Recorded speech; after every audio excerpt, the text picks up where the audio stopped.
Welcome to the Fret Frontier. Today we are starting off with a scientific experiment.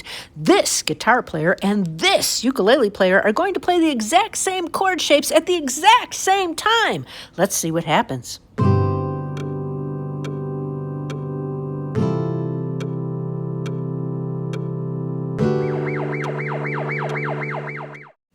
Okay, that was painful, and it looks like they got arrested. Let's figure out what happened there and use our circle of fifths reference as a tool to keep it from ever happening again.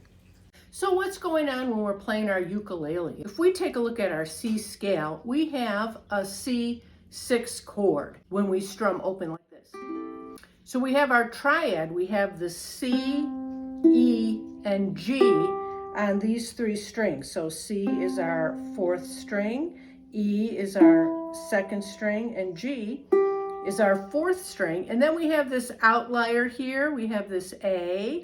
So if we put them together and take a look at the chord structure, we're playing a C sixth chord. Here's our C triad with the sixth, the A added at the top. So when we add this third finger to the third fret of the first string, we're making this A into another C. So that's a repetition of the root. So this is just a C chord, a C triad with the root repeated. But then what's going on with our baritone ukulele? We have a different sound here. We have a different tuning, kinda. So we have the same relationships between the strings, but when we take a look at this same chord, putting our third finger on the third fret of the first string, we have a G chord, not a C chord. And that's because we're playing a G triad underneath all these strings. So we have our G on the fourth string, just like we had the C root on the fourth string when we're doing the ukulele.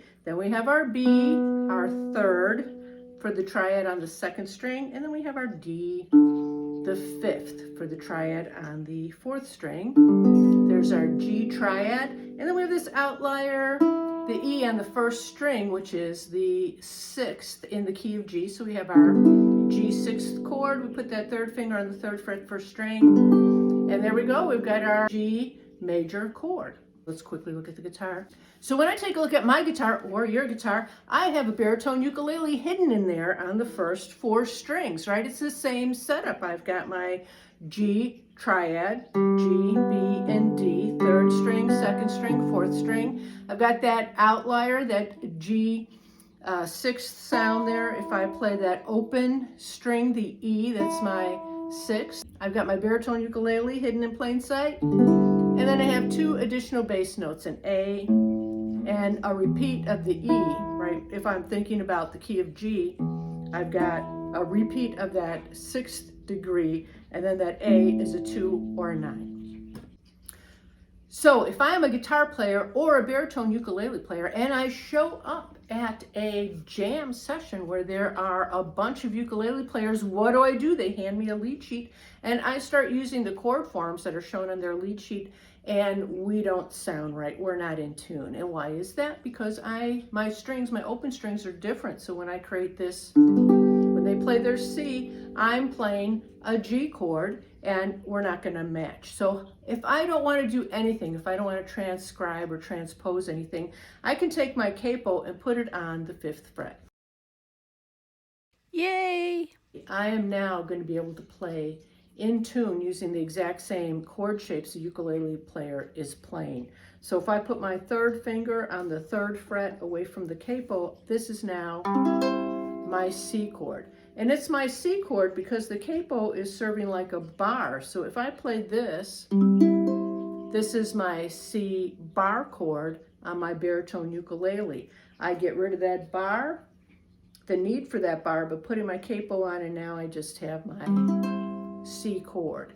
And that's because now my tuning is going in relation to my fifth fret.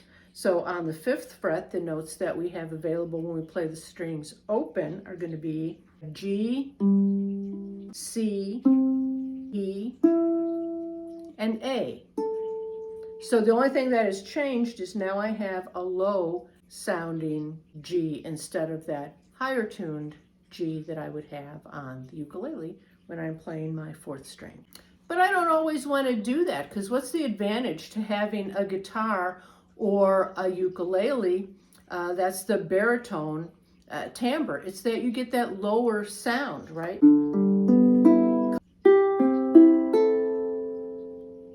So what do I do? How do I change my lead sheets from the ukulele to the guitar, or vice versa? You can use the circle of fifths, baby. Let's take a look at the outer rim of the circle of fifths from the perspective of a ukulele player. Go clockwise around the circle to understand the chord name for the same shape.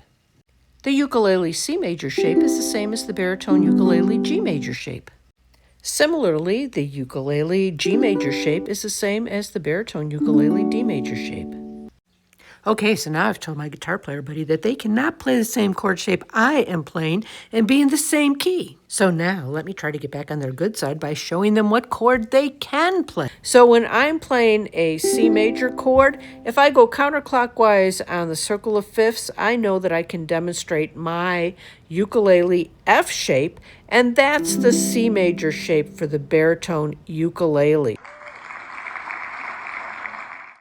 Now let's take a look at some examples from the perspective of the guitar player.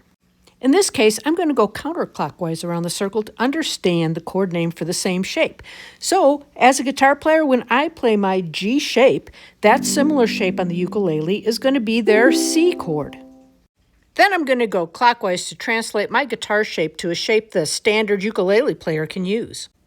When I'm playing my G chord, I can show the ukulele player my D chord shape to demonstrate what their G major chord should look like. All right, well, that's all there is to it. All there is to what? That seemed hard. I can only transcribe like 2 chords. Point taken. Join me in the next episode where we apply this information to transcribe a couple of songs. See you then. Thanks for watching.